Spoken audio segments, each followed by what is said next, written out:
Two University of Alberta students have started a new initiative called the Red Bench. It's designed to get more women employed in the skilled trades, an area where they are generally unrepresented. Edmonton AM visited the space off Gateway Boulevard to learn more. So I am Mackenzie Johnston, and I'm the co-founder of the Red Bench. Hi, my name is Jolene Borelli, and I'm also a co-founder of the Red Bench. So the Red Bench is a low-barrier workshop in Edmonton that's designed to encourage women to develop and evolve skill sets in welding and metalworking with the intention of pushing them towards pursuing educational and professional opportunities that align with their technical interests. So Joe and I both have personal experience in the trade. So me in welding and Joe in horticulture. And both Joe and I know very well the experience of being a woman in trades, and even in two completely different trades. We both know what it feels like. We both know how intimidating the workshop space feels like. We both know how difficult it is to stay in the trade for a multitude of reasons, being a woman or another diverse person. And with that, me and Joe knew that we needed to create a space that was actually comfortable, that was actually safe, that was actually conducive to learning for people like us. Because I know when I was younger, when I was trying to explore the welding trade, I could have really used a space like this. Because I got so discouraged from the trade, just from the environment, the culture, and I didn't have a space like this to come to be able to, I don't know, decompress at the end of a long work week, or have an opportunity to practice my skills, to be able to feel capable and confident in the shop. And that's really where the Red Bench came from, was just from me and Joe recognizing this need and responding to it. You're finished? Okay. And then, yeah, we'll try to. Hello, my name is Eliza, and I'm a fifth-year materials engineering co-op student.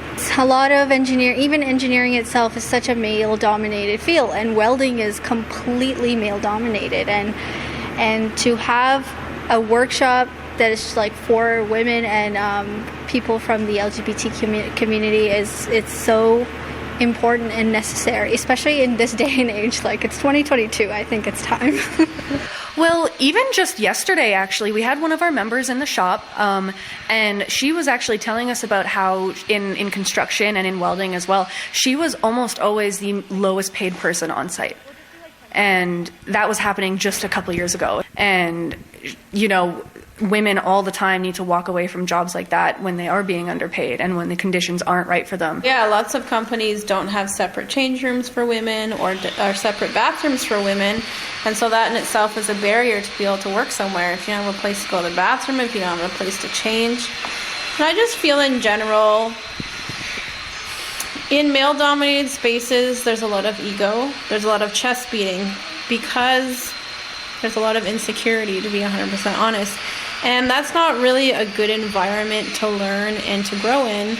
And women especially being brought into the trades, right now we only represent about 5% of individuals in the trades. That's a very intimidating and harsh work environment to enter into, when you feel like you can't ask questions, when you feel like you're being talked down to.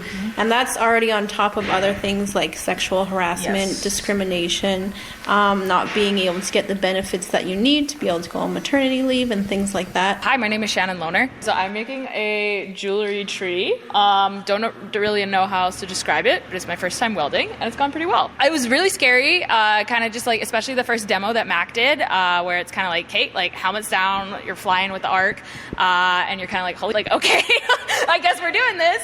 But yeah, it was a lot of fun, and like once you kind of get the hang of it, then, or like kind of get on it for the first time, then it's not as bad as it seems. The greatest skill that's the utmost thing that we want these women and people coming out of our shop with is confidence. You know, yes, there's the technical skills. Yes, there's those transferable, applicable skills that they are learning parallel.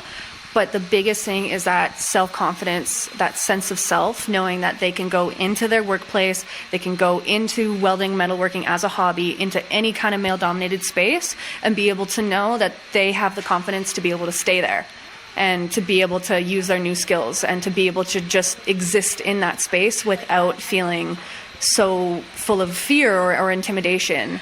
And so, yeah, that's the biggest thing, is confidence. And then, of course, there's the technical skills like the welding and the angle grinding, drilling, What are some other ones? Oh, everything. Any sort of, right now we're starting off with welding and metalworking, but we're going to move into other trades. So just that the tools are available here. Women can participate right now in group DIY projects. We want to open the space up so that women can come in and work on their own projects, their own self-directed projects, and just be a general makerspace where people can come and we can act as a conduit to industry. So that's what we're trying to do. We want to bring women into the space because they don't even know about welding or metalworking.